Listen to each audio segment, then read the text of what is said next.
시청자 여러분 안녕하십니까? JTB 뉴스입니다.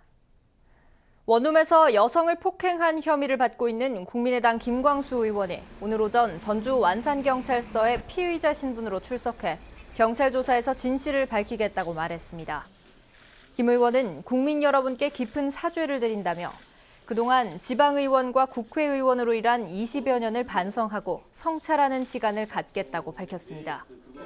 김 의원은 또 원룸 CCTV 공개의 경우 경찰이 알아서 할 일이라고 언급했지만 조사 결과 폭행이 사실로 드러나면 의원직을 사퇴할 뜻이 있느냐는 질문에는 정확한 언급을 꺼렸습니다. 국민의당 김광수 의원이 50대 여성 폭행 논란에 휘말린 것과 관련해 당 차원의 징계 여부가 논의될 것으로 보입니다. 국민의당은 그동안 당에 없었던 윤리심판위원회를 구성하기 위해 오늘 윤리심판위원장을 선출할 계획이라며 새로 선임된 위원장이 위원들을 구성한 뒤 조만간 징계 여부를 논의할 것이라고 밝혔습니다. 오늘 오전 경찰에 출두한 김광수 의원은 전북도당 도당위원장과 제5정책조정위원장 등을 포함한 모든 당직을 내려놓겠다고 말했습니다.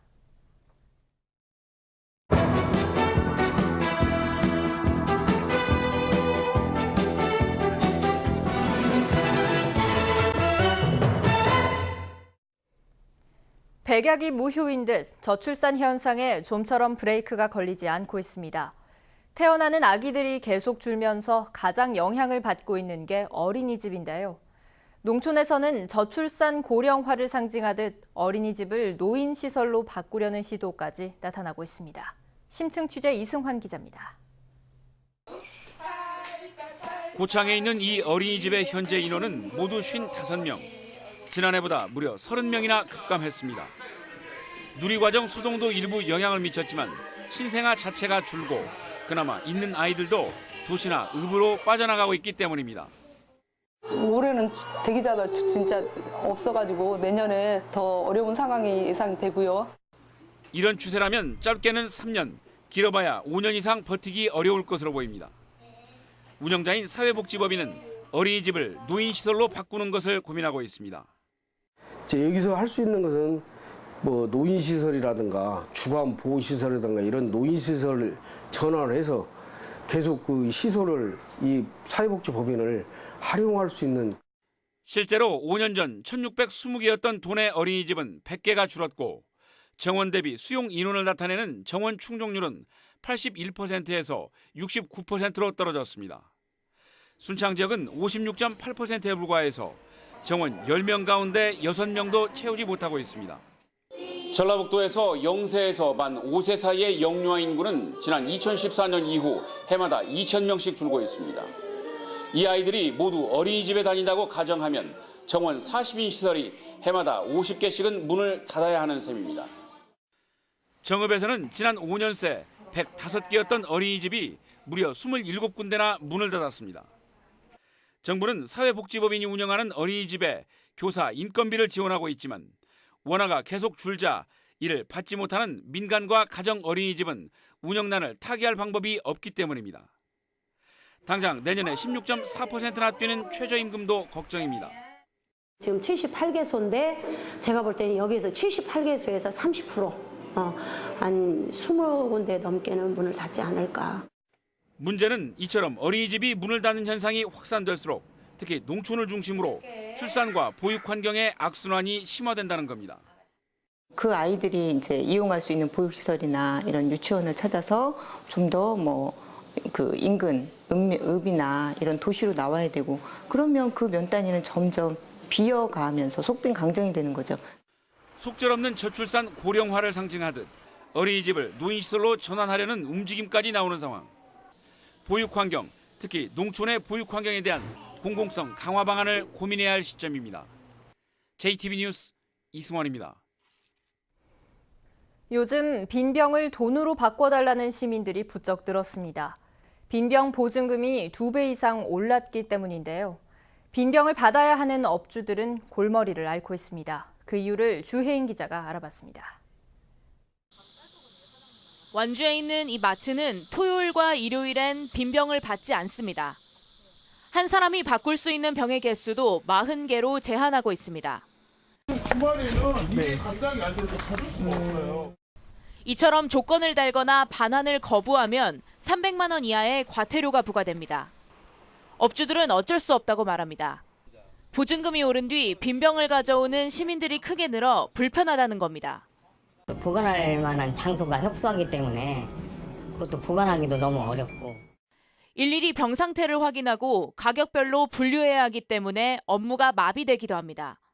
작은 슈퍼는 인원도 적은데 무작위로 아무 때나 와버리면 일을 하다가 중단하고 왜 좀 기다리시라고 하면 짜증내는 고객도 있고. 업주들의 달갑지 않은 대응에 빈병을 반환하는 시민들도 불편한 건 마찬가지지만 뚜렷한 대책도 없습니다. 원래 마트에서 뭐 그런 빈병이나 이런 것을 보관 창고를 뭐 생각하고 이렇게 건물 임대하거나 짓거나 이런 부분이 아니다 보니까 보관 장소 이런 건 아직 시행하면서 과도기라서 좀 그런 부분이 있는 것 같아요. 자원 재활용을 높이기 위한 빈병 보증금 인상 정책이 제자리를 잡을 수 있도록 합리적인 개선 방안이 필요해 보입니다. JTB 뉴스 주혜인입니다. 더운 날이 이어지다 보니 시원한 음료 자주 찾게 됩니다. 보통 일회용 플라스틱 컵에 담아주죠. 물론 재활용이 되는 플라스틱입니다. 그런데 애써 분리해 버리고 수거한 이 컵들은 대부분 소각되고 있습니다. 오정현 기자가 취재했습니다. 컨베이어 벨트 위로 쉴 새 없이 실려가는 각종 폐기물. 바쁜 손놀림으로 이것저것 걸러냅니다. 못 쓸 것들만 골라내는 건데 흘러가게 두는 재활용 폐기물들은 기계가 다시 소재별로 분류합니다. 기계가 분류해낸 플라스틱들입니다. 이렇게 모아서 재활용 업체에 보내게 되는데 제가 건져 올린 이 일회용 플라스틱 컵은 재활용 마크가 찍혔지만 대부분 소각 처리가 되고 있습니다. 모두 같은 듯 보이지만 사실 서로 다른 플라스틱이기 때문입니다. 페트, PP, PS 등으로 소재가 다양해 재활용하려면 서로 섞이면 안 되는데 컵 밑바닥 자그마하게 찍힌 소재명을 일일이 들여다보고 분류하기란 사실상 불가능합니다. 사람이 그걸 일일이 바닥을 다 뒤집어서 재질을 확인해야 하기 때문에 사실상 어려움이 많습니다. 그건 불가능합니다. 그래서 기계적으로도 그걸 분류하는 건 아직까지는 어렵습니다. 이 막걸리 병도 재활용보다는 소각장 행일 가능성이 높습니다. 뚜껑을 제거해도 금속 고리가 남기 때문입니다. 화려한 형광 색깔의 이 페트병도 마찬가지. 재활용 과정에서 다른 것과 섞이면 순도를 해치기 때문에 모두 소각됩니다. 많은 제품들이 생산 과정에서부터 재활용에 대한 고려 없이 만들어져서 제품 사용 후에는 쓰레기가 되고 있는데요. 기업은 이에 대한 책임감을 가지고 정부는 제품 소재 단일화 등 강력한 규제 조치를 취해야 합니다.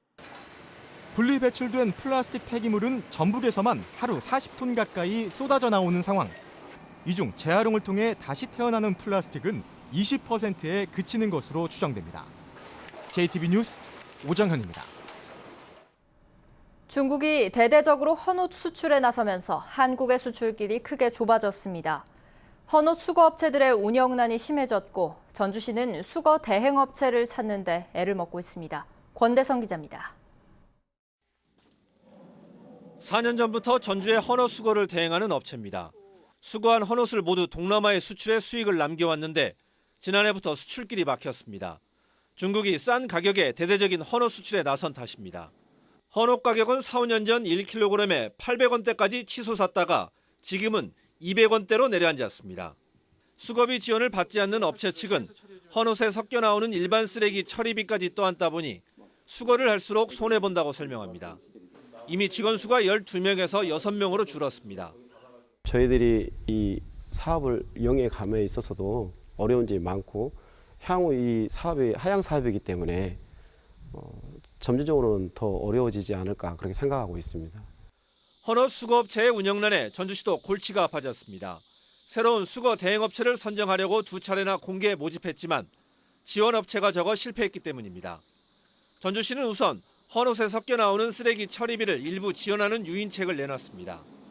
길게는 재활용품이 아닌 쓰레기로 수거하는 방식도 고민하기로 했습니다. 이 시장이 더 악화되면 어떤 폐기물로 전환이 돼서 저희들 별도 대행 용역을 해서 처리하는 방향을 지금 장기적으로 검토하고 있습니다. 전주시는 재활용이 힘든 헌옷은 쓰레기 봉투에 담아 버려달라고 밝혔습니다. JTB 뉴스 권대성입니다. 순창군이 10월 장류축제 때 전국 요리대회를 열어 순창의 장맛을 널리 알리기로 했습니다. 남원시가 공영주차장 2곳을 준공해 주차난이 줄어들 것으로 보입니다. 시군 소식 김철 기자입니다. 전국의 요리 고수들이 오는 10월 21일에 순창을 찾습니다.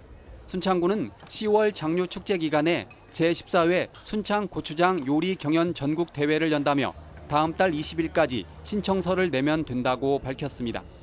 남원의 노암동 노송로와 제1고 주변에 공영 주차장 2곳이 준공됐습니다. 남원시는 주차 면수가 48면이어서 주차난을 크게 줄일 거라며 연말까지 향교동에 42면 규모의 주차장을 추가로 짓기로 했습니다. 시내권 주차난 해소를 위해서 계속적으로 공영주차장 조성 사업을 추진하고 불법 주정차 단속을 통한 교통 질서를 확립해 나가겠습니다. 부안군의 주민 참여 예산제가 매니페스토 최우수상을 받았습니다. 부안군민들이 예산 편성에 앞서 사업을 발굴하고 결정한 점이 높은 평가를 받았습니다.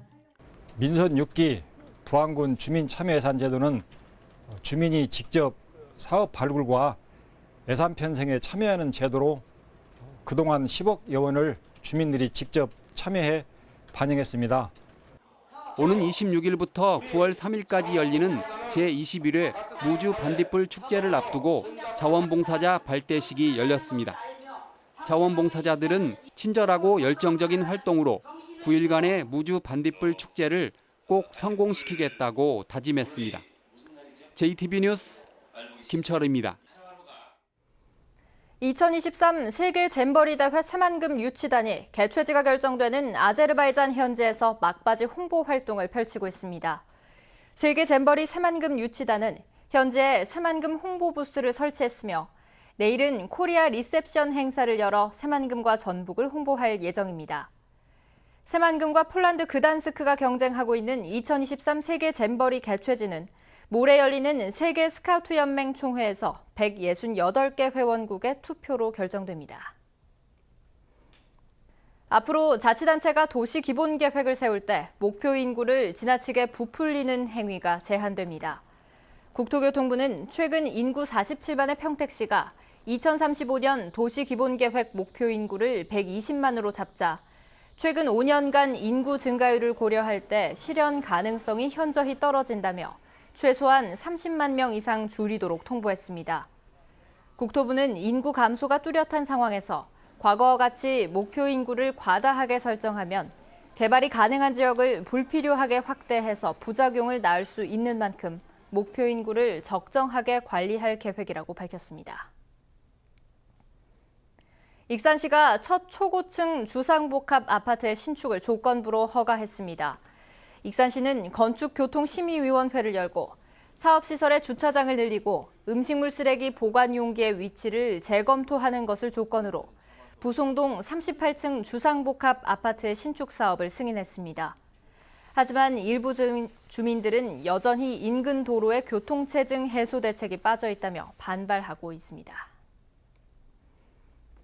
오늘은 대체로 흐리고 비가 오겠습니다. 이번 비는 천둥과 번개를 동반한 가운데 모레까지 50에서 150mm가 내리겠습니다.